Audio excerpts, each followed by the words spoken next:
Listen, man, my name is Kem, man, and I'm the co-founder of A Different Conversation, a fast-growing show focused on high-level analysis, culture, and engaging commentary.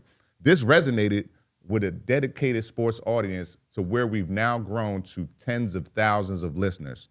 I truly, truly thank you. Best regards. Hell yeah. And my name is Thomas Saxby. I'm dumb and trying to have some fun. Let's go, Kem. Yo, man. That's why he's the leader of our business department. I'm trying to do a couple things, get us right. All right, man. I'm ready with you. I just loosened Kem all the way up. Fun. Let's go. All right. Yeah, I'm ready. Woo, lock in. Mm-hmm. Let's do it. See how this goes, my guy. Mm-hmm. Woo! Let's do it. Generational lock in right here. Mm-hmm. Day one. Mm-hmm. Got all my cards ready? Yeah, let's rock and roll, my boy. 3, 2, 1, and welcome everybody back to A Different Conversation. This is a different sports show, episode number 148. I'm here with Kem. I'm Thomas Saxby. We're your hosts, as always. And like I said, this is episode number 148, which means we are a couple episodes from 150, which means we got a special episode getting ready to be put together for you guys. Make sure you guys like and subscribe. For all the audio listeners out there, if you guys are paying attention to our Instagram or anything like that, we got 100,000 downloads in 1 month, the last 30 days. Yes. For those of you out there that want to see the visual side of this, make sure you go to youtube.com, put in A Different Conversation. We are the first thing that pops up, which I'm so thankful for when you put in A Different Conversation. Why? Because we got that kind of motion. But anyway. Yes. My guy, Kem, how are you? Man, I'm top great. of the top. What's I'm on your great, mind, bro. man? You already know, man. We're in the playoffs right now, man, and it is epic. A lot of stuff going on, yeah. Great basketball, man. All I want to do to kind of start this off, man, is give a shout out to some others, right? Oh, okay. Real quick, man. Guys in these series right now, some people didn't even give Atlanta a puncher's chance, right? Let's kind of start there, right? Yes. Some people didn't give Atlanta a puncher's chance. Everybody's been really highlighting C.J. McCollum, but I want to give a shout out to their bench play and someone specifically who, as we've been on this show, we've talked about it. This dude was in purgatory over in Golden State, but he is actually coming off of the bench for Golden State, becoming and being a factor that we already knew who he is. Shout out to Jonathan Kuminga, right? And the other dude I want to shout out here today, listen, playing for Minnesota, got us 25. I believe he was actually in purgatory too, but he went for playing for the Fighting Illini in college and then went over to play for Chicago, you know what I mean, in the pros. The Sulu over there in Minnesota, man, shout out to these guys. They're definitely impacting their team's success being up in these series right now. So that's how I want to start, my guy. Yeah, that's a good positive start because, if you see my flashcard here, we're about to start very negative. All right, okay. No, but first and foremost, actually, I want to talk about the Atlanta Hawks first. I don't want to take anything away from them because, as Kem said, not a lot of people gave them a chance. But I was sitting here episode after episode petrified to face these guys. Because if anyone has been paying attention to Atlanta Hawks, you know they were one of the greatest second half basketball teams in NBA history this year, and they got just loads of talent. But it's not just loads of talent; it's the loads of talent that's properly put together by Quinn Snyder. So first off, shout out Quinn Snyder. Shout out to Jalen Johnson, who's becoming a phenomenal leader. That was a lot. That was one thing I questioned. Like, okay, well, he's a great basketball player, but how is he going to lead? And obviously, we're seeing it. Yeah. Some nights he's having off nights, but he's still in his teammates' ears. Yeah. He's still pushing them and motivating them. But the one thing that's scary about the Hawks, and I want everyone out there to get worried. Everyone's worried about the Oklahoma City Thunder and what they got in the future. You know what they got going right now? Who, Atlanta? Yeah. Absolutely. They got 2 lottery picks. Yes, already. Yes. So not only did they get the 6th seed, not only did they win all those games, not only are they got the Knicks on the ropes right now. Yes. They got 2 lottery picks. So no matter what happens this year, they have a really bright future ahead. And right now, a great coach, a great front office. Yes, bro. Before I let you leave off of them, though, but the crazy thing about them, man, is they are already poised. As far as length, they're hungry. Space, all of that. Listen, without a true big man there, they that's balling. Yeah. Like, they balling. Yeah, and like Okongwu, he's nice, but like Okongwu is a monster. I love Okongwu in a different way. Like, because offensively, he shows up in timely moments. The beginning of the game and the ending of Yeah. the game, if we're being specific about this series, right? Showed up big time, hit timely threes, timely blocks. Sir. Yes, sir. Something that when we talked about this series before, I brought up his name because he is one of those players that if he's missing, it's gonna be a catastrophe. Right. You know what I mean, for Atlanta. But at the same time,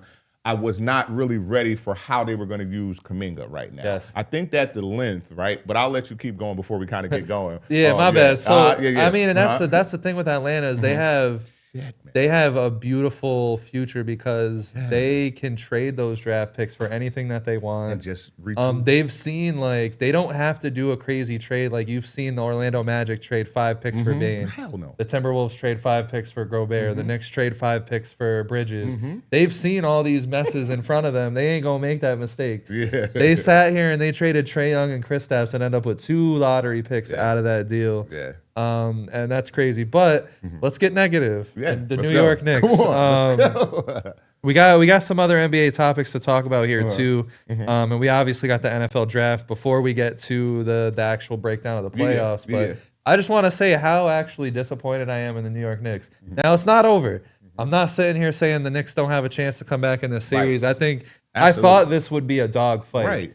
My only issue is these motherfuckers look so underwhelming and so not. It's almost like they don't want it. Yeah. And yeah, they did make that little comeback in Game 3, but like even during that was more so like the Hawks they stalled offensively than it was more so like the Knicks doing anything about that. Excuse me. And then like the last play that was drawn up for that game wasn't a good one. We were talking a little bit before the show about that play with Bridges, and it's just like, damn, and you would think. And this is why I'm so disappointed. You would think a team that hasn't won since the Cold War, that plays in the Mecca, that plays in one of the epicenters of basketball, they know what they can achieve. Like guys like Cat and Brunson and stuff like that, if they win the championship, their legacies and everything, it goes from where it is now through the roof. We're talking about instant Hall of Fame. We're talking about so much stuff that would come from one Knicks championship. We're talking about New York City would just burn down. Like that's the negative about it. But it's just so underwhelming to me, not even as a Knicks fan, but as a basketball fan, seeing the Knicks come in and it's just their body language is off. No one even seems like frustrated. No one it's just like Brunson at the press conference was just like, I ain't got nothing to say, which is cool. You don't have to say nothing in that moment, but it's like, Brunson, I don't want to come at him, but you got to get these guys going. Like someone in that locker room has to be that guy to really get in people's faces and we have a chance to do something. The Pistons and the Celtics aren't really definitive above and beyond number 1 and 2 seeds. They aren't. Like the Cavs, they're playing some goofy basketball out there in Cleveland. This is the one chance I think for the Knicks to absolutely get to the finals. And then with JDub hurt and Wemby hurt on the other side, we're going to talk about that. This is a chance. Yeah, I mean, I think it's always been that because of I think the other things are the things that we're seeing falling apart around the other teams actually should be helping the Knicks a little bit more, knowing that the Knicks were poised always for this actual position, right? Yes. I think that what we're seeing is those stats in which we highlighted before in different conversations that we've had about that fourth quarter stuff with the Knicks. And it definitely was highlighted, you know what I mean, even in the games past on how they even came back, you know what I mean, on how great of a fourth quarter team they are. But the point is they shouldn't be in most of those situations. I think getting that, what you got, 5 points total from Josh Hart last, well, we're going to get into that. That is crazy, though. It's just I'll say the implosion. You know what I mean? That it would be like if the Jets made the playoffs and just totally just didn't care. You know what I'm saying? It's crazy. And I think they care, but I just think that their temperament and what I want to highlight more than anything, just to go with so that we can break them down in a minute. What you said about them instantly in the Hall of Fame. Just think about that lineup who they had in the stands last night who didn't get. They didn't even have the potential that this team has, right? Because this Starks, Allen Houston, Patrick and that's Ewing. why I said since I've been alive, this is the first Knicks team that you can actually picture winning a championship. Man. That, like I said, I know I mentioned Carmelo Anthony getting blocked by Hibbert, but that that was just for a chance at the King. And You know what Carmelo I'm wasn't saying? sitting in that audience because he's actually a commentator for Exactly. So, you know what I'm saying? Yeah. But that lineup to show, you know But yeah, what I like mean? that team, that New York Knicks team, like it was heartbreaking. But at the end of the day, did the Knicks really even have a chance against LeBron? Like No. probably not. No. Before that, like Ewing, all the times that he lost, like Yeah, those man. teams still weren't Allen convincing. Houston. Like those weren't like convincing above and beyond. Like this team could win a championship. They just went on a couple of lucky runs, and that's what I'm saying. Like this team hasn't won since the Cold War. And like to put that in perspective, I'm talking the Vietnam War, Cold War. We're talking about Richard Nixon. We're talking about like rent in New York City being $100 a month. 1973. Like rent has done 20 times what it was then now since the Knicks have won a championship. Without a question. And the only people that remember that championship are like some really, really old people. Like you weren't even alive for that championship. I was like, not, brother. And then it's like, God damn, man. And I it's wasn't like alive for my Jets New championship either. New York sports, like at least the Giants are trying. Like, I mean, you Woo, go. we finna get into that. I was gonna say, like, you go to the New York Yankees, you go to the Mets, they have fallen completely apart. Well, not so much the Yankees, but they're just goofy as always. Yeah, the Mets but, started spending money, but don't know how to coordinate. the most expensive team in baseball, and they're like the worst team in baseball. Wild, brother. That's insane. That's like a whole bunch of money just Wild, bro. wasted. Crazy. But let's move on to a better conversation. I want your opinion more than mine. Okay. In this one. Okay. So Jalen Williams, hamstring, I think it was a hamstring strain or something like that. He's going to be evaluated on a week-to-week basis, which means he's going to miss a whole lot of these playoffs. And then Victor Wembanyama has a concussion, which kind of derails the Spurs a little bit. Yes. How do you feel about these injuries? How does it impact these? Obviously, it's a big impact to the teams. Yeah. What is your full thoughts? All right, on so those let's start injuries? with Jalen Williams because that's the first one that you lined up for me, right? So Jalen Williams only played 33 games total during the season. This season, he just right? can't get it together this year For whatever reason, those injuries. I think he went from a wrist surgery to a hammy, right? Then the hammy, he had to recover from the actual wrist injury anyway. Then caught the hammy during the wrist injury. The funniest part about this all, right? Make sure that y'all like, comment, subscribe, and things like that, please, right? Yes. We appreciate you. What I will say is the funniest part about this, as we're looking to get our betting sponsors in order and everything like that, there was millions of people in queue for him to go over 27 points total in points, rebounds, and everything like that. Now, I want to highlight this funny part first. You know what I mean? Millions of people waiting in queue just for that, and he didn't even play the fourth quarter and was at 26. He pulled up on a 27th point on that hammy. Yeah. So that was wild in itself in the actual conspiracy, you know what I mean, and what people think sports betting has to do with the NBA now anyway. But in all truth, man, besides the funny point, that worries me for a player of his caliber, right? Especially since now Shea is hurt, like with his bro, he has a hand injury. yes, they didn't say nothing like it's broken Not or too anything, much, but you know that hurt. And they already been carrying them without him. Now I think that the playoffs favor OKC more than what it does for Wemby. Now, as I segue into San Antonio, the Spurs are only a championship contender because of Wemby. Literally, you know what I mean? Because of Wemby. We love the others. Yes, we highlighted them on the last. We highlighted them on our stream with Paulie and them. For sure. And Slam Magazine. Yeah. Yes, we messed with San Antonio, but Victor is the reason why they're in championship contention, NBA championship contention, and the way that he hit his face. Listen, it was almost like the equivalent of getting smacked with a bat, like a wooden bat. Yeah, bro. You know what I'm saying? Like, so concussions are no joke in sports, bro. And they're gonna have to protect him. They can't just he can't just have like a big warrior performance. Can I say something to you that you may not like? And for all of my old heads and my purists NBA, remember what happened with Tim Duncan. They sat Tim Duncan for the playoffs when they were in contention to win the championship.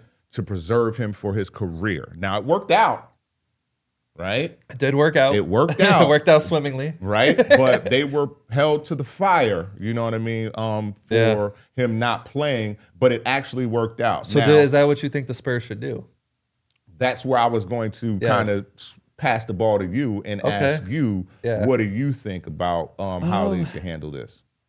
I think they got to be careful. I don't think they should hold him out the whole playoffs. But I do think they need to be careful. I think at least this series he shouldn't play, win or lose. I don't care if the Blazers go up 3-1 or 3-2 or it's game 7. I don't think he should play this series. I think because like there's a lot of time in between games in the playoffs, and there's a lot of time in between series. I think he can get ready for round 2, but they do need to preserve and help him out some way, because you don't want to you don't want to risk anything. Like this is Victor Wembanyama we're talking about. We're not talking about like anybody else, and obviously for everyone else you would protect them too. Absolutely, but we're talking about a guy that is going to be generationally great. You don't want to play with that. Right. You know what I'm saying? Yeah. And like concussions are no joke. I just think like with these injuries though, the West is wide back open. You know what I'm saying? Because like even when Wemby comes back, he's gonna have to come back, and he's probably gonna be dealing with some sort of headaches and migraines and all it's this just as long as stuff. it's not his actual body, right? What we're gonna be looking for him is if he's in his head, if he's decisive, if he's making the moves that we know that Wemby makes because of, you know what I mean, like. That fall also is one of those falls that we'll never see again. Yeah. Right? It's not that's a freak. That was harsh. That was that was an actual wild fall. We've never even seen that fall. Literally. You know what I'm saying? You got a point. Yeah, you got a point like, there. That's one of those things. That's what I'm saying. It's not something where you got to like overly protect him. Like but real like talk, it's just like if he like, because we know how concussions are. Sometimes people miss 3 weeks. They gone. Like, you know what I'm saying? Like CJ Stroud missed 3 weeks this year with a concussion. Yes. We've seen people lose their fucking mind. Yes, like we saw Tua, kind of lose his mind a little bit. I would just say like this being his first concussion, at least got to protect him in some way though. Like even if you bring him back this series, I don't want to say like don't like tell him not to drive, but it's almost like you got to keep him out of the paint as much as you can, because the unfortunate thing about the NBA, which is not an unfortunate thing, it's sports. You want to win. They're going to be coming at him. Like when he's back on that court. That's what they're supposed to do. Yeah, exactly. So like they're going to be coming at him. But like I said, this opens up things in the West, because the difference between Jalen Williams being out there in the regular season and now is that this matters. The teams already are coming into this series with the Oklahoma City Thunder absolutely on their bones, like absolutely giving them their best shot. Like we saw the Suns are giving them everything that they got. You got Devin Booker like crying in the media about saying conspiracy. That was horrible, King. It was. That was horrible, King. But that's also just the way the Oklahoma City Thunder play. I think they play a really not bad style of basketball, because obviously they won a championship. But it's getting to a point where they play overwhelming. Hack. They overwhelm you. They hack until they're caught, and then they'll play, and then they'll just shoot with their shooters. So. Yeah, it's definitely interesting. We'll see what happens, but this is why we love sports. I mean, not because of injuries, but because of all these possibilities. You never know. You never know. The regular season is the war of attrition to see who has the best and formidable troops ready for the playoffs, right? And then those guys who have actually made it through the regular season have to be able to make it through the playoffs. So it's you know what I mean? It's great theater, it's great parody, you know what I mean? And it's good to see. That's why it's wild for those, as we're going to probably get into it again, but it just, you know, for people to make these predictions. These guys made the playoffs. Like these teams made the playoffs. So it's a game, in the 7-game series, you know what I mean? We get to see coaching, like these are the highest, the best athletes in the world, right? Literally. So when you have someone that can scheme and do things for them, you actually even heard CJ talk about it last night, not to throw more fire on the damn Knicks, but you actually heard CJ talk about Quinn Snyder, right? And how, you know what I mean, he schemed him open for that last play of the game. You know what I'm saying? And it was up to him to make the shot. I agree. You understand what I'm saying? I agree. So come on, man. We'll see. Yeah. We'll see, brother. All right, so we have a little scandal going on in the NFL. And if you know, if you guys out there have been subscribed to us, if you're not subscribed, you guys know we love scandals. That's some good business right there. So Mike Vrabel and Diana Rossini were caught having an affair. At first, there was a lot of question. Like it was just photos of them, you know, like hanging out. It wasn't anything like crazy at first. But then they released photos of them being intimate back in 2020, which means that that had been going on for like 4 years. So Mike Vrabel being head coach of the New England Patriots, Rossini being a writer for The Athletic and all this other stuff. Rossini stepped down, and then Vrabel addressed the media yesterday. I thought he was going to step down too, but he literally addressed the media to say, I'm gonna be better. Like, oh, we know. I mean, you have no choice now. So what were your thoughts with this whole thing? Big old pimp, Mike Vrabel, man. So truthfully, man, he's a man's man, consummate professional, like in everything that you see. He's an upstanding dude. So even and what I mean upstanding in what I'm trying to say here is that you could tell that he's the type of gentleman that if he was doing something, it wouldn't be in everybody's face anyway. Yeah, right? yeah. You know what I mean? Like you can tell that from that kind of dude that he is. But I'm more hurt by Diana Rossini, bro. Like, you know what I mean? Like, I've watched her actually give great takes on football and things like that. She has. Listen, bro, and I always see her family in the background in those pictures and the takes that I see. So, you know what I mean? I ain't trying to, you know what I mean, mess with none of that, but you know what I mean? She was having an affair with Mike Vrabel. And she's married. So was he. Yes, bro. And, like, they were having this affair a year before she had a kid with her husband. Yes, bro. So, whose baby is that? Whose baby is that, bro? Like, you know what I mean? Like, come on, man. Like, you know, I don't really like to breach these conversations too much, but it's here. It's in our face. This is why you don't shit where you eat, man. No, man.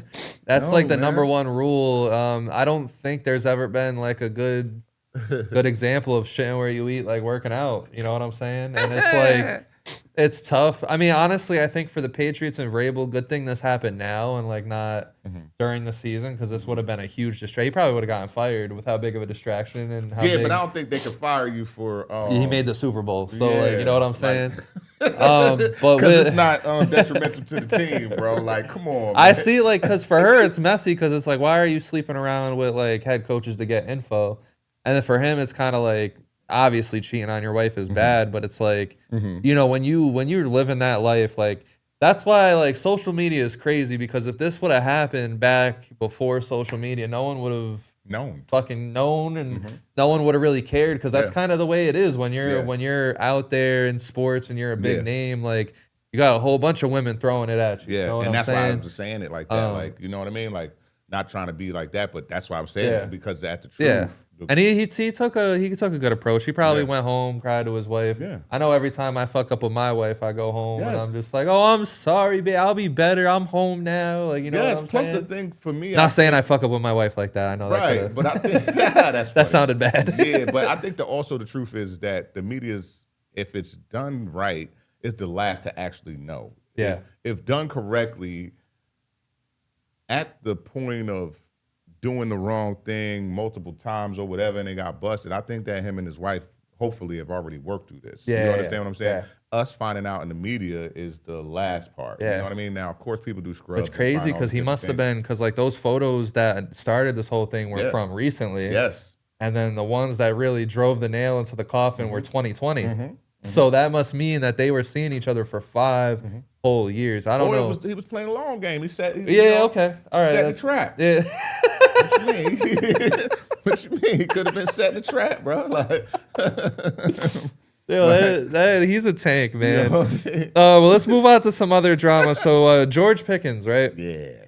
That whole thing set Twitter at least ablaze yesterday, because they signed him to the franchise tag and aren't going to give him an extension. And there was thoughts that maybe he would hold out, he wouldn't sign it, but he signed it yesterday before the draft, which made everyone go crazy thinking the Cowboys were going to trade him. Then they don't trade him. So they're actually going to keep him. And there might be a change going on in this Dallas Cowboys front office, and we're going to talk about it a little bit with the draft, but I feel things are changing. The gears are finally changing for Dallas, because this is something that would have, like last year, for example, with Micah Parsons, would have plagued them the whole offseason all the way into training camp. But they actually had a phone call with him, convinced him to sign, and made him comfortable. Yes. And they explained to him the logic of, look, man, like that was your first really good year in this league.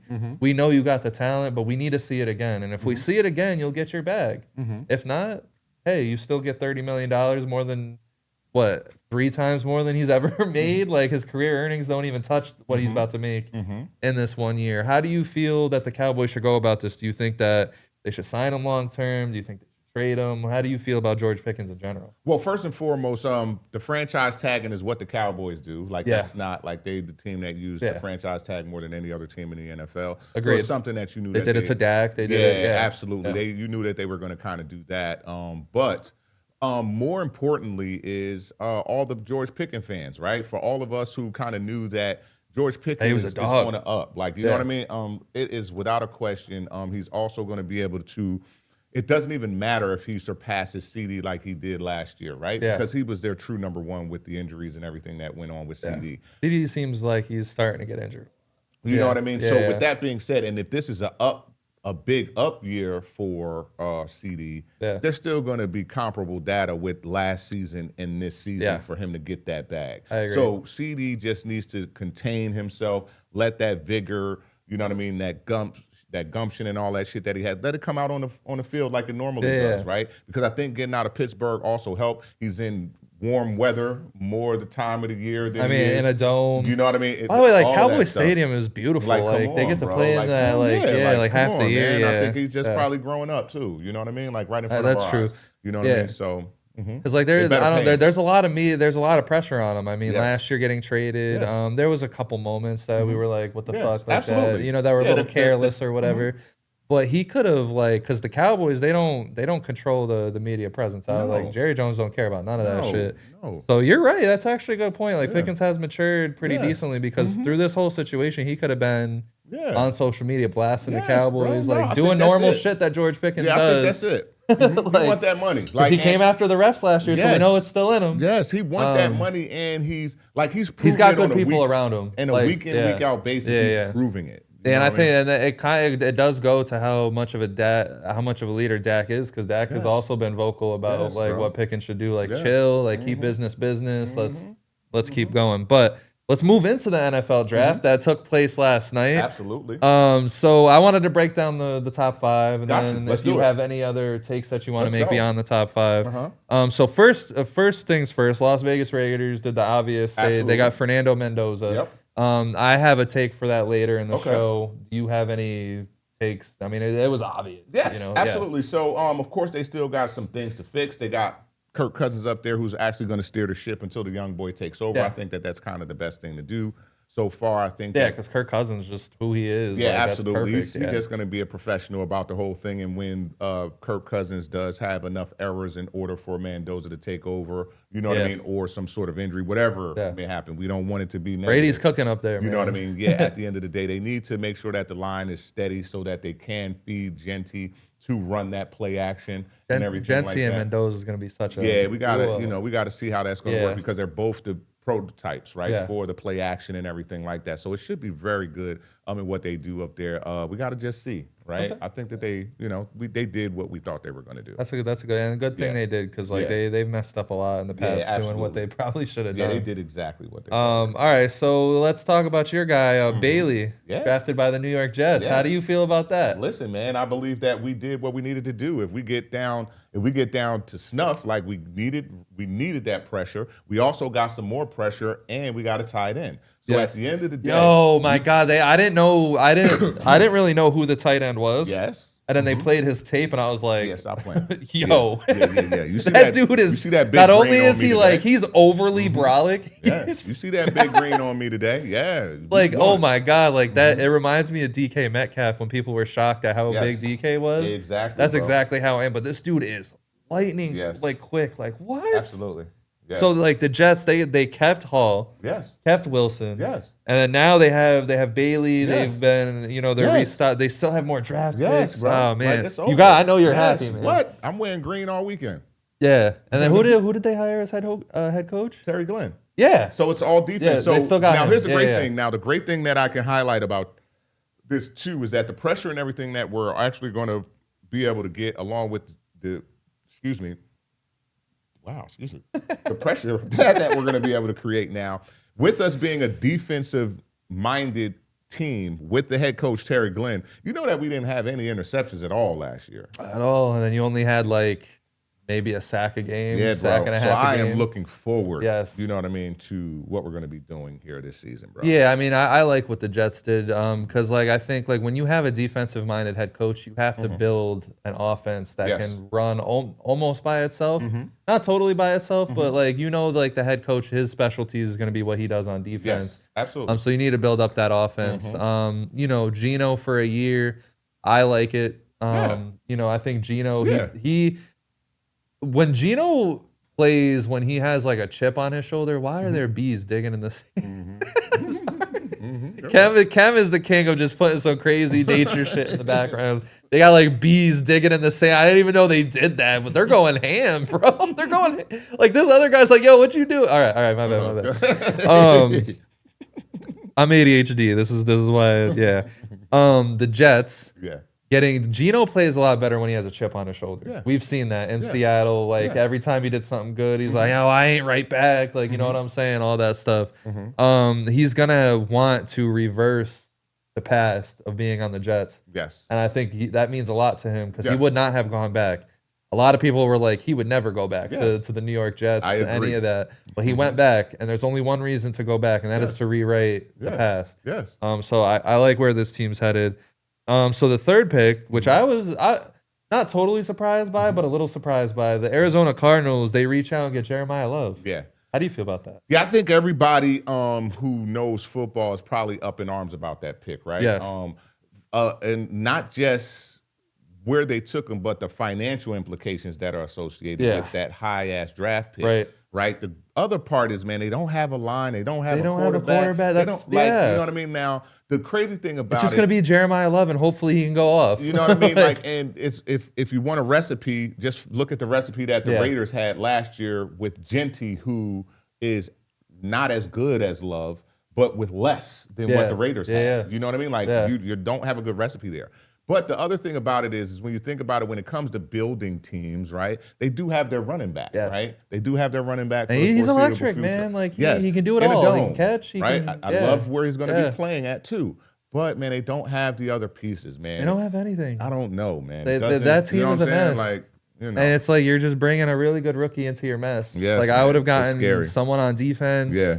I mean, I can imagine they're hopefully going to take a quarterback round 2, but you got Jacoby Brissett saying he's going to hold out for more money. And Gardner Minshew. Like, that's what, like, why would Jacoby Brissett ask for more money? Like, I mean, he's the best journeyman ever in NFL history. Of course. And he's good. Yes, he's the best journeyman in NFL history. How y'all got him unhappy asking for more money? Like, that's the last thing you want. Because he probably get killed this season. Yeah. That's exactly it. He wants to get his last contract and get the fuck up out of here. Get killed, man. All right, so Tennessee, they get Tate. Yeah. How do you feel? I wasn't too big on that move. Well, I am, only because it gives him something shored up out there, right? Because we know with Cam Ward, he already has the wheels. He just didn't have too many weapons. Yeah, he don't have any. Didn't have any weapons really at all. He didn't have like, so when we think about that, right? You know what I mean? I think that it's something that is needed to also keep the young boy happy, so that we can also see his development. Right? Yeah, I was gonna say, because those two are just going to develop together. Yes, you know what I mean? Like, we get to see his development. So at the end of the day, it's one of those things I would like it because it's shoring up some offense. Yeah, I think year 2, Cam Ward's going to probably be a lot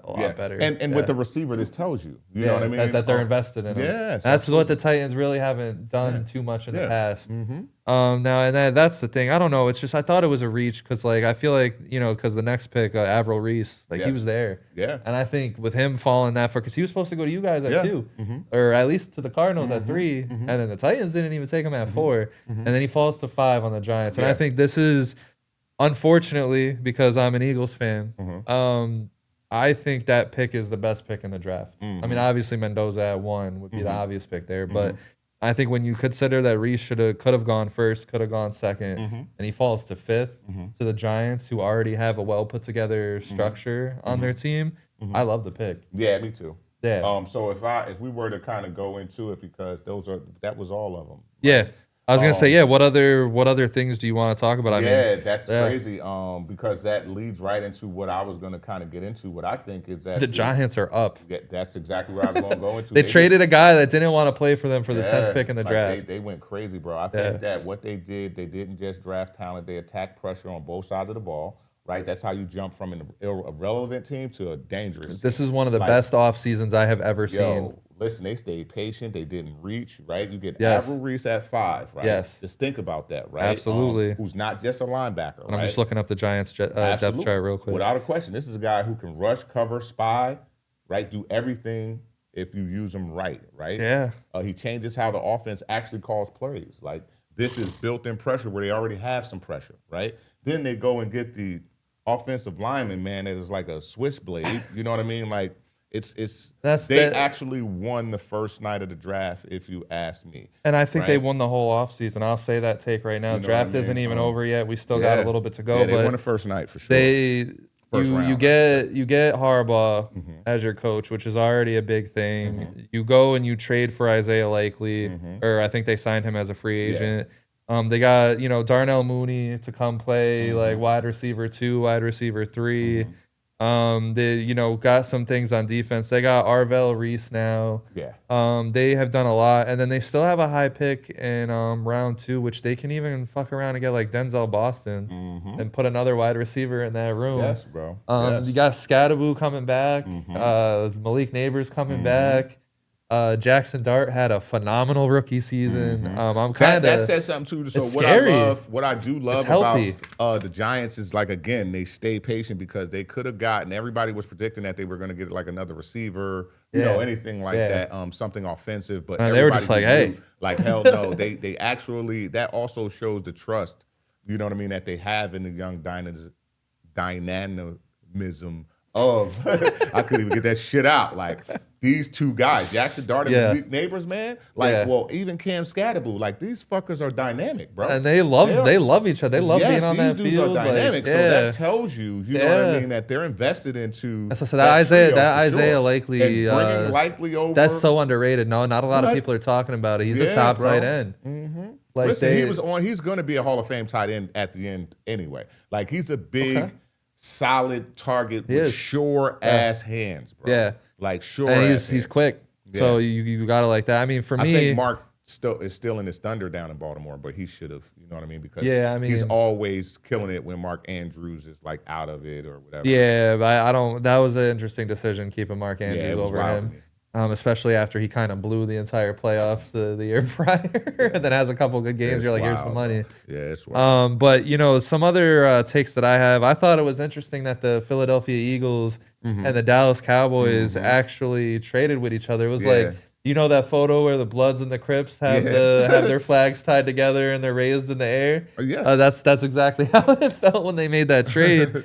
Because the Eagles, they got to move up and draft Lemon. Yes. Who, I love that pick. I think he's a dynamic wide receiver. Yeah. He's kind of built in a way similar to A.J. Brown because A.J. Brown's getting traded. I think it's one of the worst kept secrets right now. But if they don't trade him, I mean, he's gone. Yeah, I feel like the Eagles should try to repair that relationship because then that would be a crazy. All the receivers they done brought in. That's true because Hollywood Brown and now Lemon. Yeah. I like the team moving forward. I'm a little nervous about Devontae Smith at wide receiver 1 because he's a smaller guy. He's gonna get crushed out there being the wide receiver 1.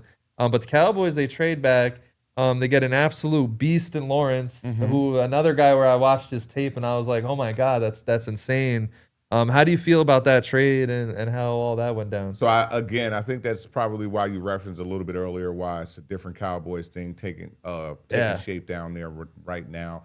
As far as I think we're starting to see Stephen Jones take over. Yeah, the GMing is concerned. I mean, you actually had Stephen Jones doing most of the talking. Most of the media now. I think they're starting to phase. Yeah, and you see these different decisions being made, and especially as he's also being tactful and using a lot of couths in his word choices, right? Yeah. Especially dealing with the CeeDee Lamb situation. Of course. And you know what I mean? So I gotta just kind of agree with you there, you know what I mean, on where they're going. But we still gotta see those guys.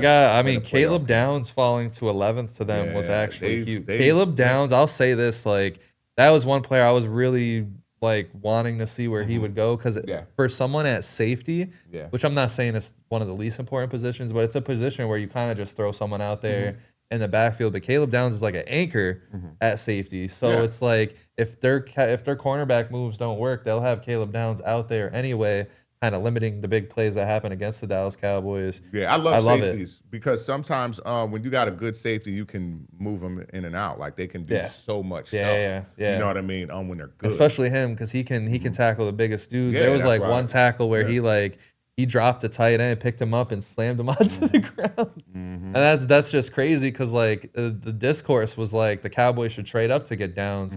They only had to trade up one spot, and the picks that they gave up, they got back. They kind of got back in that Eagles trade. So it's interesting what's going on in Dallas, man. They're trying. It's healthy. It's different, and Bro, the NFC East is going to be a war because the Eagles are still good.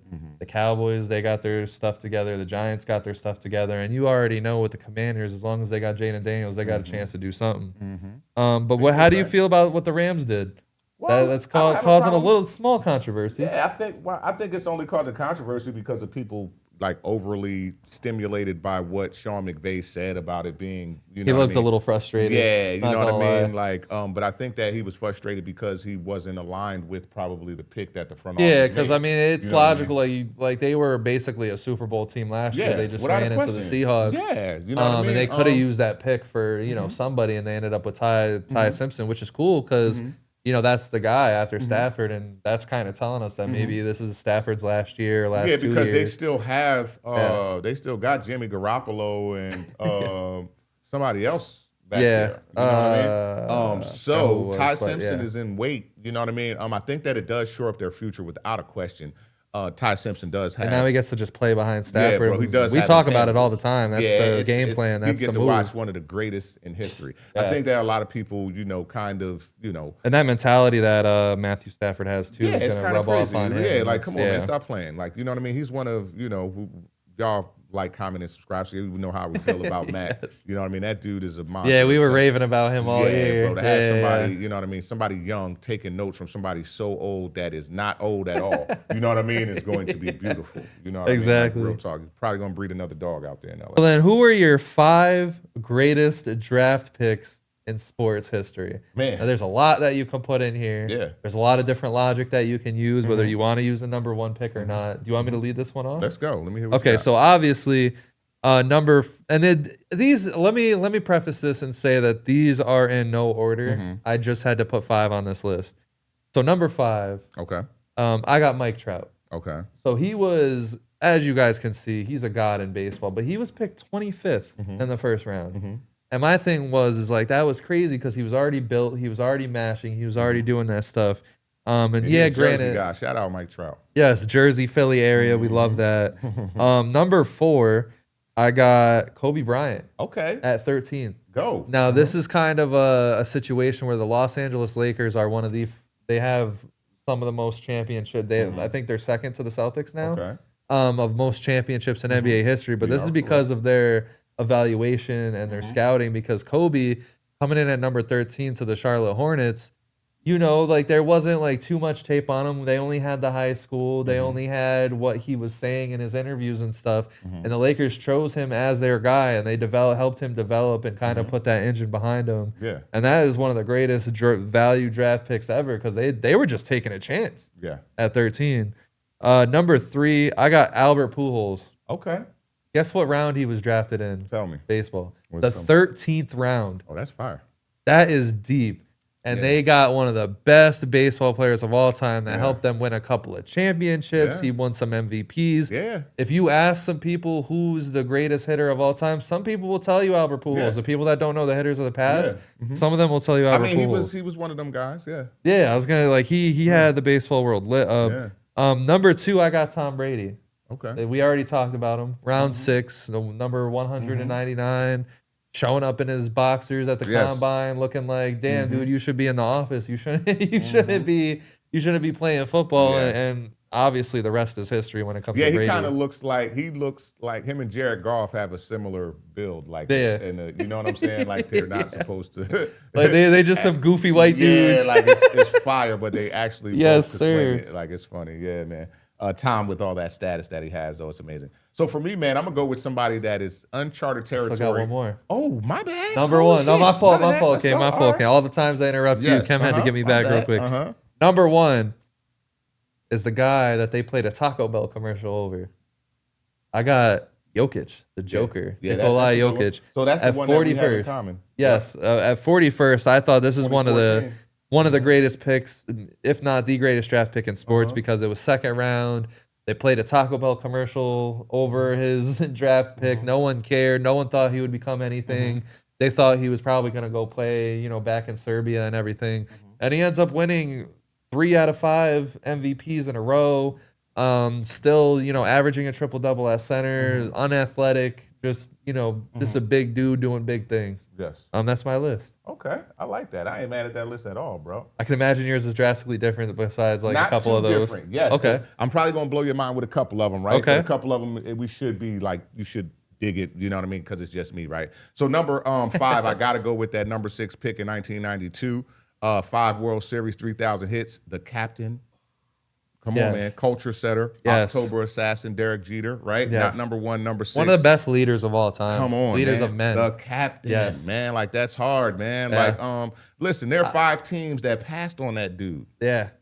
And fuck all the people that say Derek Jeter's overrated too. Yes, he became the most marketable and clutch player in history. Like, what are we talking? Like, if people look at his playoff stats, Yes, oh King. my God, brother. Because it wasn't home runs. Right. Like, he was literally playing Yes, and he baseball. still hit clutch home runs. Yes, but he was playing, like, he was all around, Yes. tool, whatever you want to call it. Like, it was baseball. Throwing himself in the stands. Yo, and bro, like, it was beautiful, man. Like, even me, like, come on, being a Yankees fan, whatever. We can do all of that, but it was actually real That's to a good witness. pick. That's I'm a not good even pick. on front. Okay, Now, I like number that. 4, man, even in the times, man, one of my most viral clips actually has something to do with talking about this guy. But why can I not, since we're doing these lists, it's Brady again. Okay. You cannot overshadow or overlook the 199th spot. Like, Yeah. come on.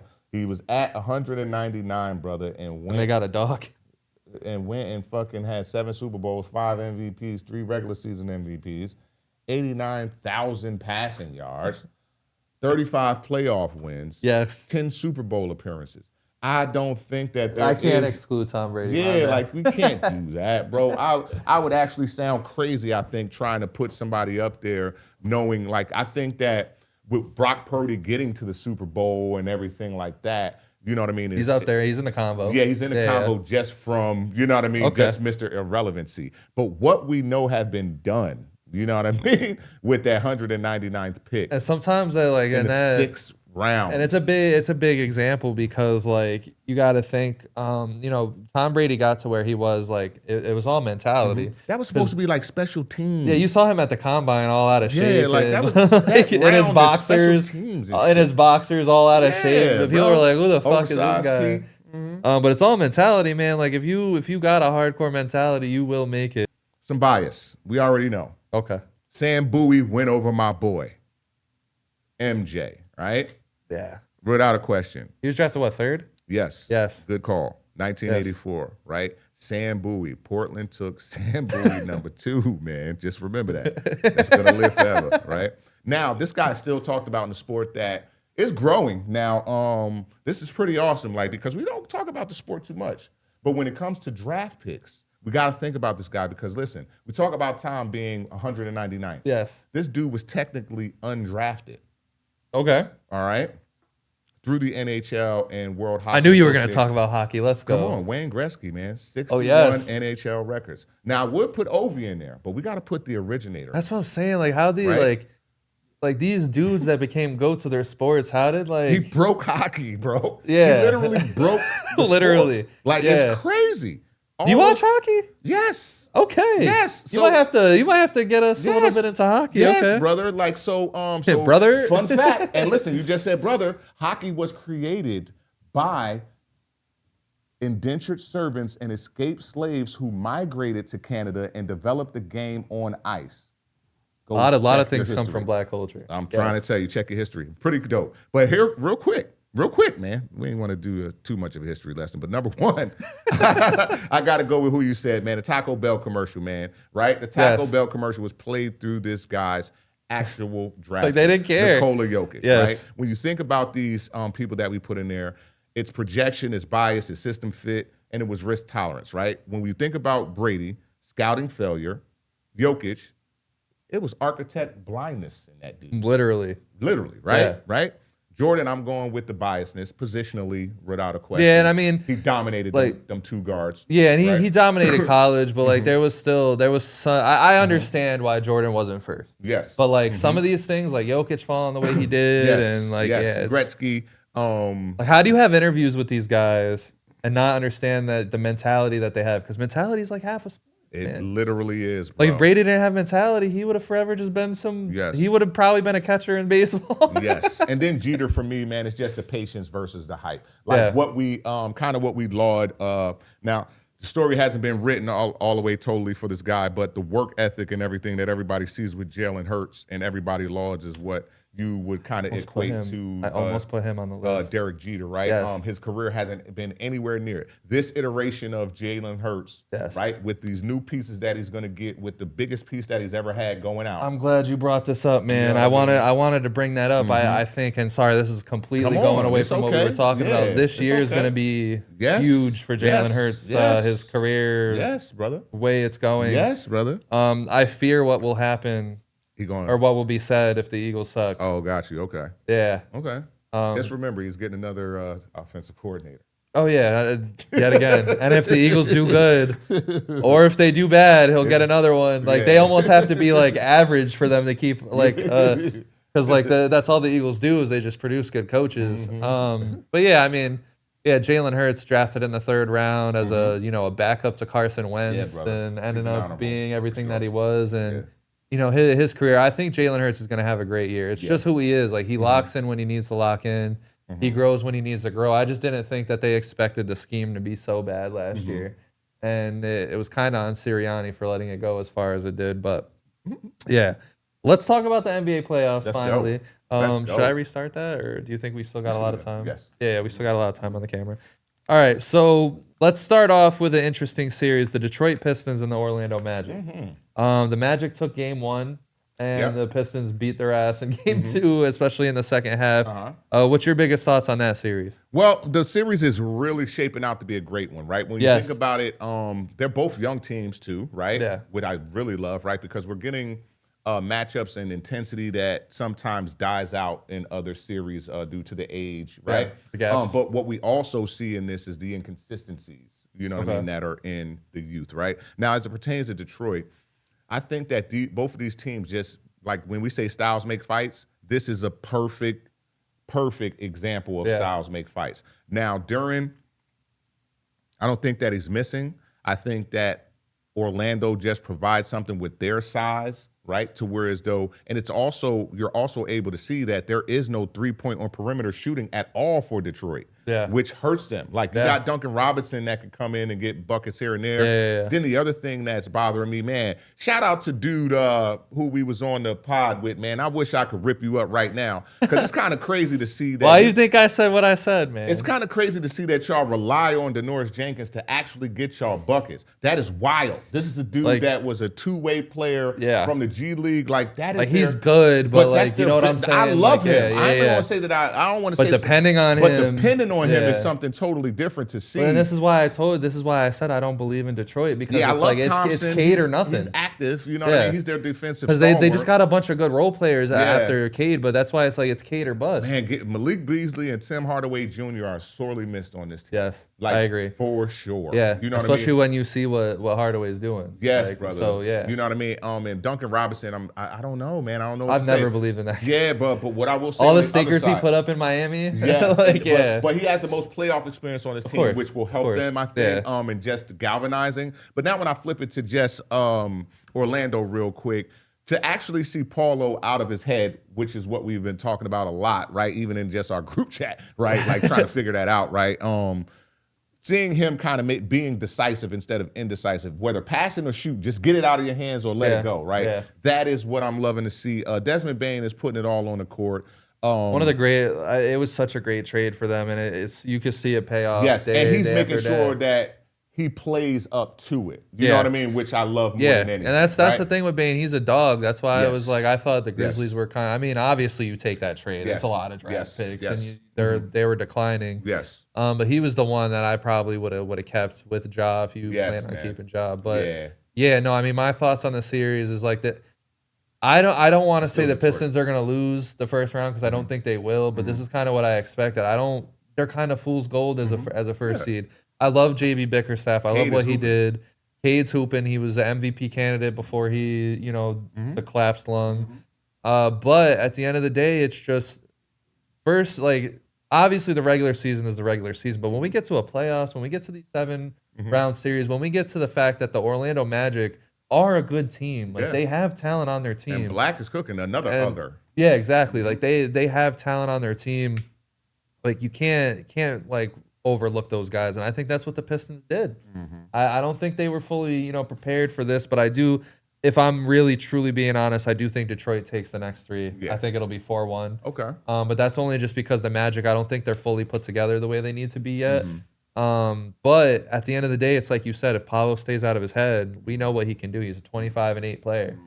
And then on top of that, they have Bane, they have Wagner, they have guys. He's been playing timely too, and he's working him. Like the great thing about that, which is scary for Detroit, is that Wagner is coming. He's just working his way back. Yeah, so and he's a ooter, bro. So it's kind of you know what I mean. It's kind of not good the longer that Detroit let these guys hang around. I'll tell you that much. Yeah, that's what I'm saying. They need to take care of business and move on, because like if this is how Orlando's going to do them, imagine what a team like the Cavaliers, who they might face in the next round.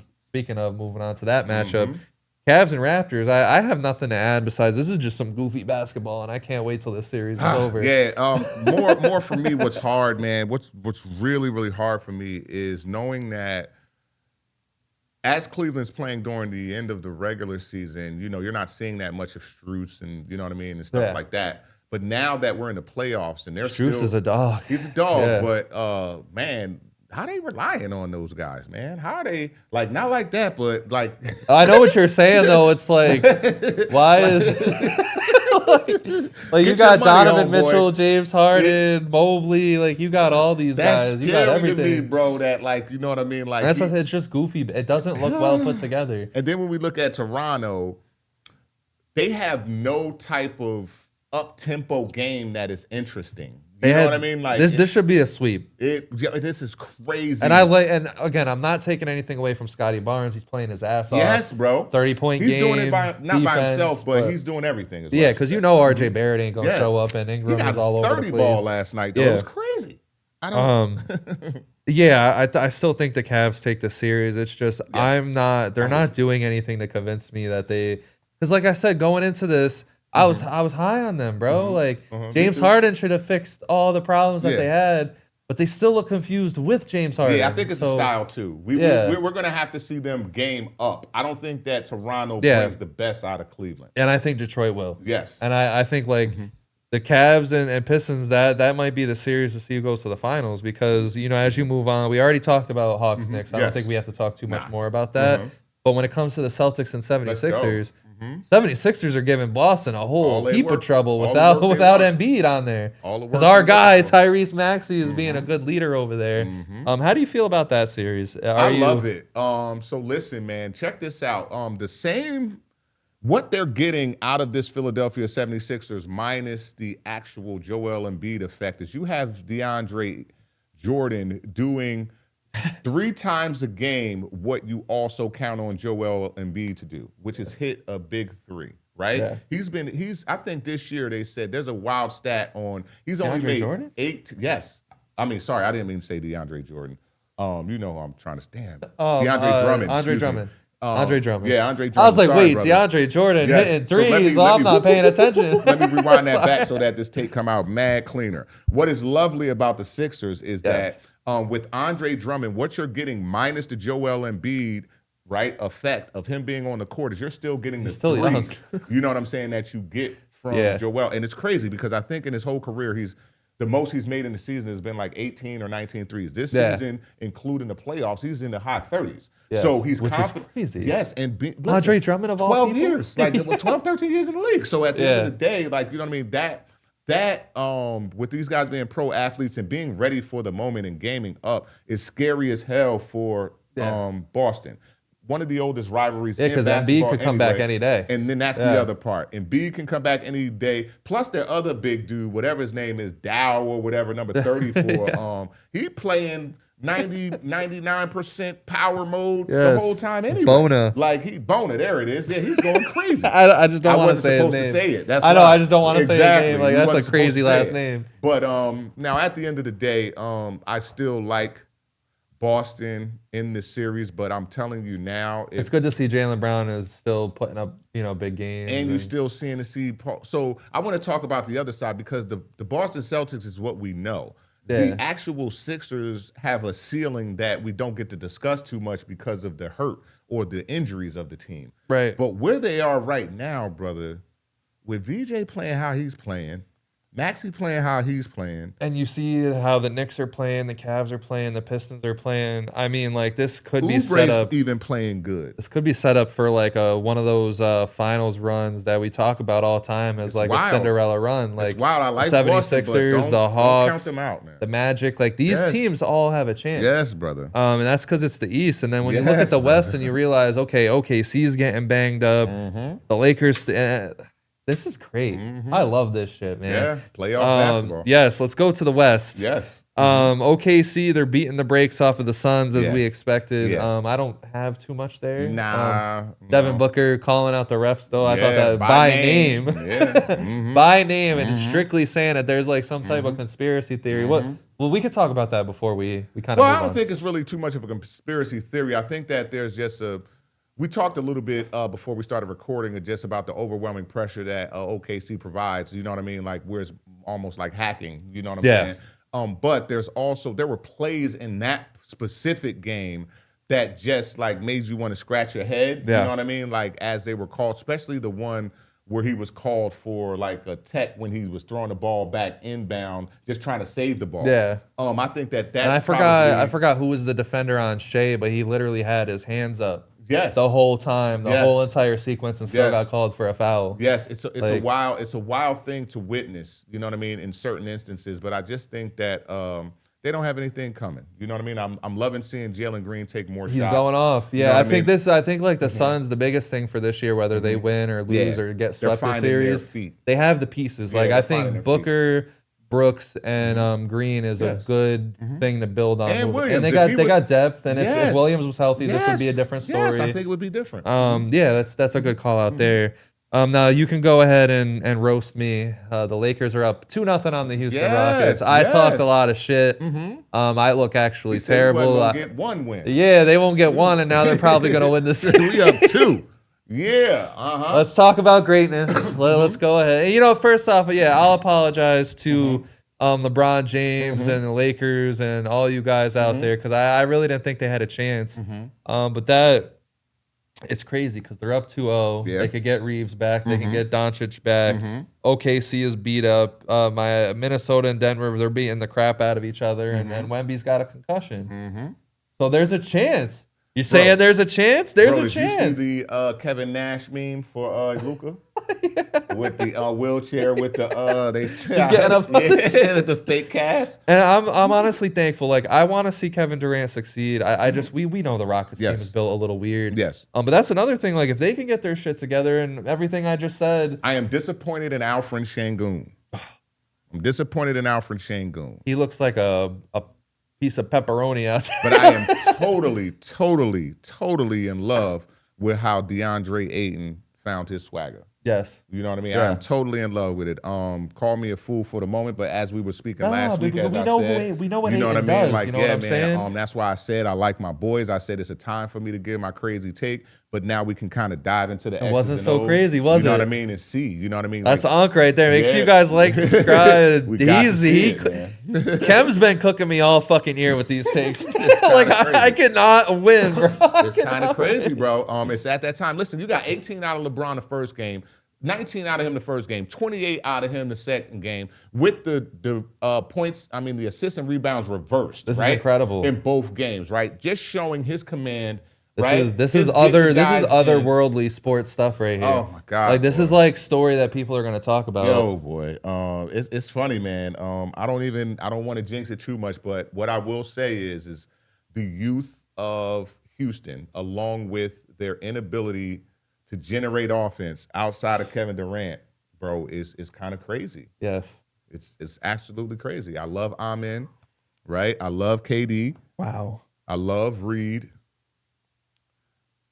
Life ain't so bad, I ain't gonna lie. Okay. Baby girl just got her taxes. Oh, nice. All right. Sorry. All right, we can go backwards. My Okay. No, like, cause like Yes. I'm just sitting here smiling into my Hell phone.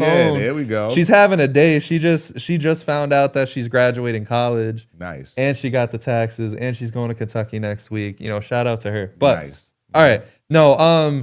The thing I want to say about Lakers and LeBron, this is just what sports are made up of. Yes. I mean, game one, you got to look at LeBron James on the bench getting prepared for the game, mentally prepared. Like the way LeBron can tap in to it's more mentality than it is physical because we know he got arthritis. We know he got every old man injury that you can have. Yes. Arthritis, the sciatica. Yeah. And he sat there and he locked in and he's taking these guys where they need to go. And it's like I sat here and like I said, I love Kevin Durant. I want the Rockets to succeed, even with Sengun being a piece of pepperoni. I want to see Luka and LeBron in important playoff moments. So that is so I love you, bro. That's why you're Yes. my bro. I'm gonna be honest, but that is the only thing that scares me, right? So here's the thing about it, right?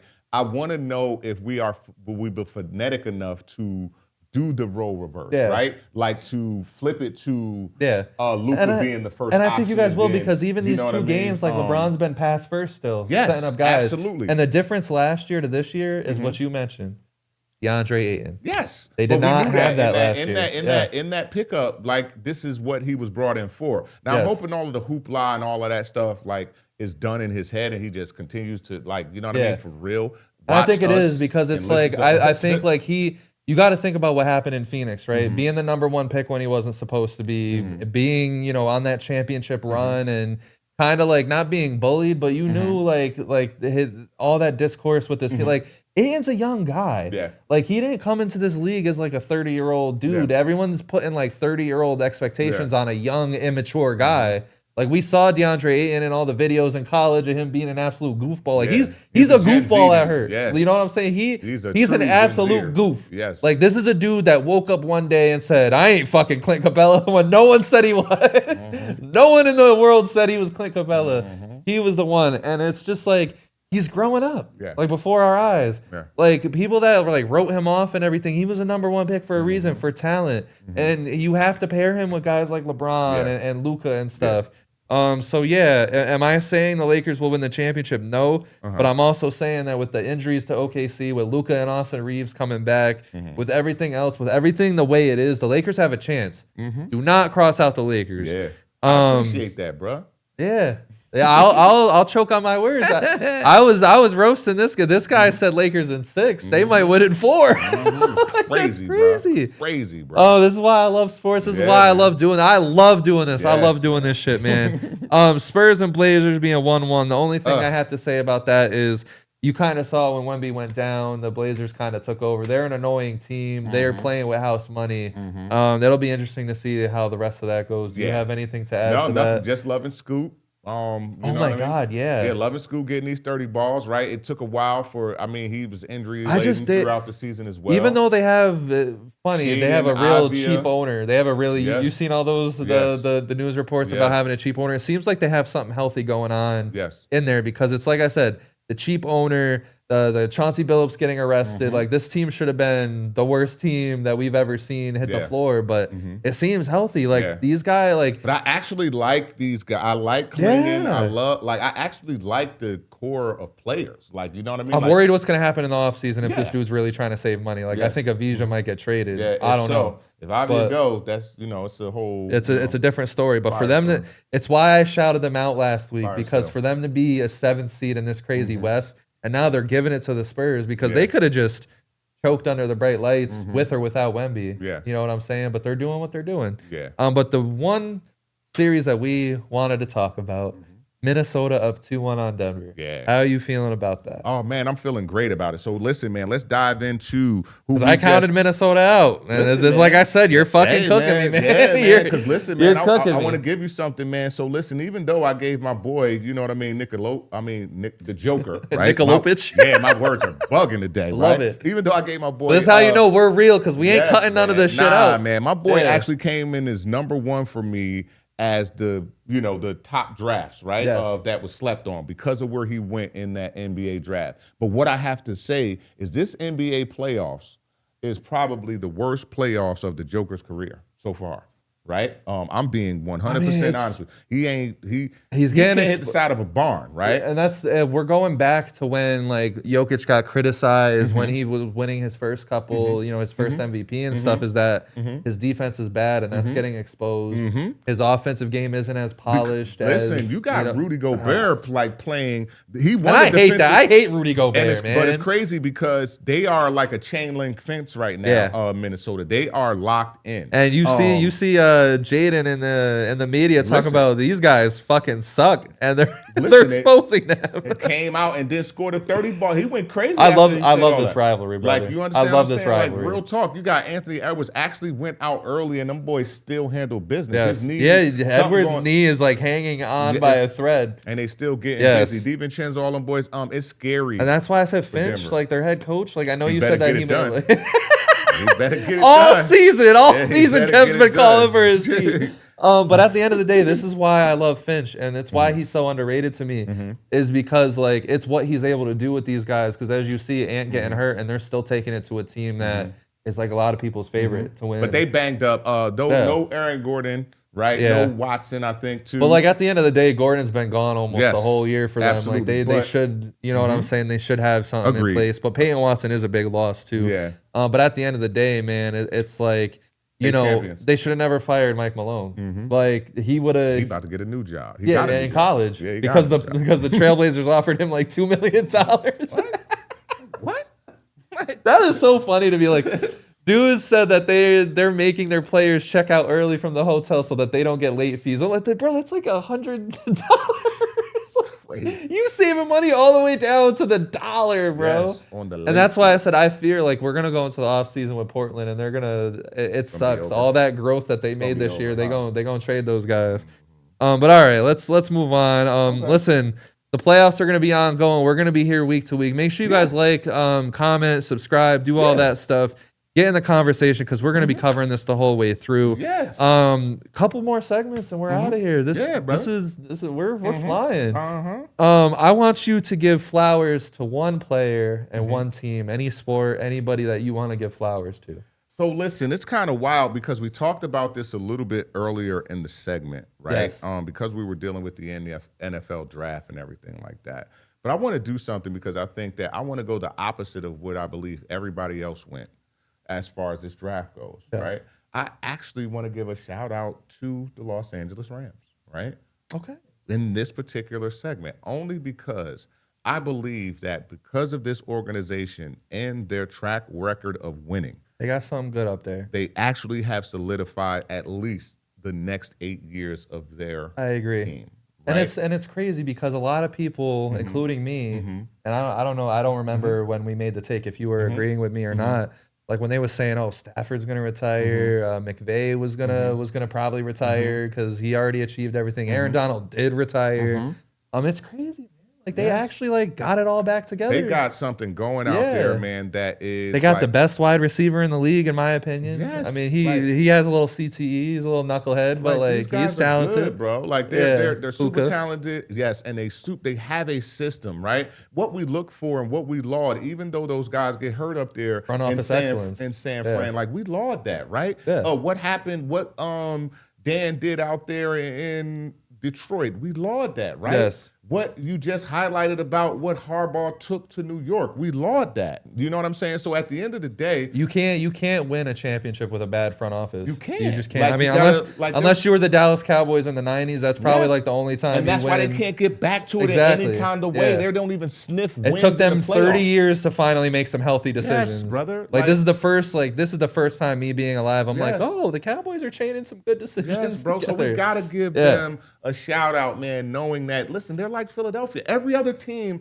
that have become a staple with now the Rams being in LA and getting Ty Simpson after going to the Super Bowl with Matt Stafford, winning with Matt Stafford, and making the NFC Championship game. Staying in contention. They have shored up their future. This is actual organizational intelligence masterclass, bro, because at the end of the day, they are worried about the future. That's what I like. All right, and what player do you want to shout out real quick? Ty Simpson. I like the that. future is yours, young blood. Yes. Take advantage of it. Yes, okay? sir. Because he could have gone anywhere. You could have gone anywhere. You actually have the ability now to make millions and just chill and learn. Watch one of the greats and just let steel sharpen steel, brother. Yes. Make sure you come out there sharp a knife.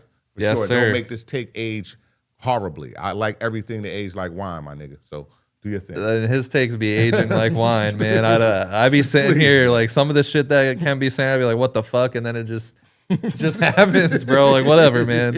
All right, so I got a player and a team. Okay. First off, I told you I'd mention them later in the show. The team I want to shout out is the Las Vegas Raiders. Okay. I'm actually the first time I'm kind of hyped about where they're going. Yeah. They could have done a lot. They could have done anything. They could have just drafted Mendoza and that's it. But I like that they brought in the veteran Kirk Cousins. They're making moves to fix their O-line. They've done a lot on their defense. I think this is the first time ever that the Las Vegas Raiders have some healthy stuff going on. They kept Max Crosby, which is a huge thing because he's an anchor to that defense. Without a doubt. He's still a top defensive player in the league, injury or not. I'm actually excited to see where they go. Especially considering, there's a lot of things that are still wide open out there. Like, for example, the Ravens, they didn't get him. They had to settle. Settle for Trey Hendrickson, who I love Trey Hendrickson's game, but he's not Max Crosby. Right. And now you're paying Hendrickson like $40-50 million a year, and hopefully that works. He actually got down on him, but I'll let you go. He got down on him. Yeah. So I just wanted to shout out the Las Vegas Raiders. I think they got a lot of healthy stuff going on. And then I want to take it for a baseball player who plays on my team, the Washington Nationals. I want to shout out James Wood. Okay. If anyone out there who doesn't really watch baseball or watches casually, go check out James Wood. Okay. He's the number one hitter on the Nationals. The Nationals somehow have the best offense in the league, but the worst pitching of all time. It's actually hilarious watching this team because this is the first time I've been excited about my team in a very long time. But James Wood, man, he is an exceptional talent. He's humble. He's a nice kid. Okay. You don't see him taunting. You don't see him nothing. You just see him mash fucking home runs and with a straight face. I love that kid. He's a strong kid. Okay. And the last thing we got. Oh, yeah. Let me get this together for y'all. So everybody who's been paying attention to Kem, he is trying to grow his social media. He has patented the word Uncizm without an S, with a Z. And we're going to give Kem a segment to give us some Uncizms on our way out. It feels like it should be a pause saying that, but it's not. This is Unc. Take the stage. Get us on out of here. I start the show. Kem ends the show. All right, good. So listen, man. Yeah, I got something. Hold on. Oh, hell yeah, I got something. I think this one should work.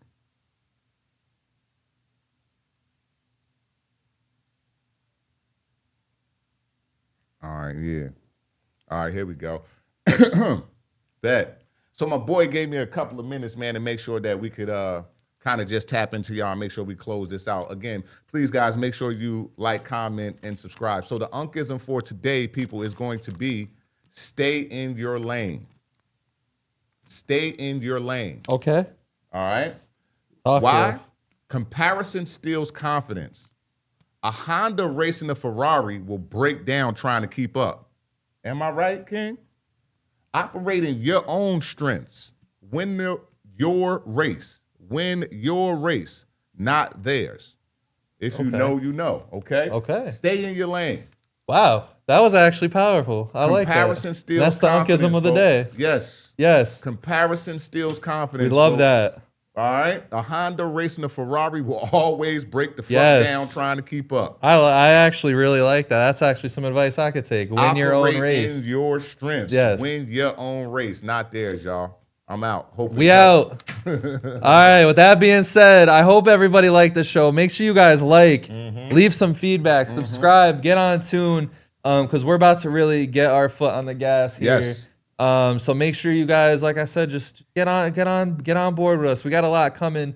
Kem and his brothers are, they gonna bless us with an episode here soon. I'm gonna bless you guys with a video game episode here soon. Don't forget, Mondays we'll release episodes normally. This is gonna release on a Saturday, but We have baseball live streams on every single Tuesday. Thursday we have different conversation, which we'll see if we can get something together for you guys this week. Friday we have our collecting and connecting stream, which you guys can go every 8:30 at night. And then Saturday morning, I've been thinking about giving you guys live streams on Saturday mornings just by myself. Just seeing what I can do with that. So make sure you guys get in tune because we got a lot coming. Pause, but we here. There's not another place that you're gonna have the most hottest takes, the best laughs, and everything different. Hit the music. We getting on out of here. Thank you for everyone that listens to us. We are hyped to be, blah, blah, blah. I'll cut that part out, but love you guys. Have a good day. Blah, blah, and blah, blah, blah. For sure. Hell yeah. I wanted these to go all over the place, but now I'm kind of glad they didn't. Yeah. All right. Okay. How about that? All right, buddy. That was nice. Yes, sir. Yeah. Yeah, man. Let's see how it goes.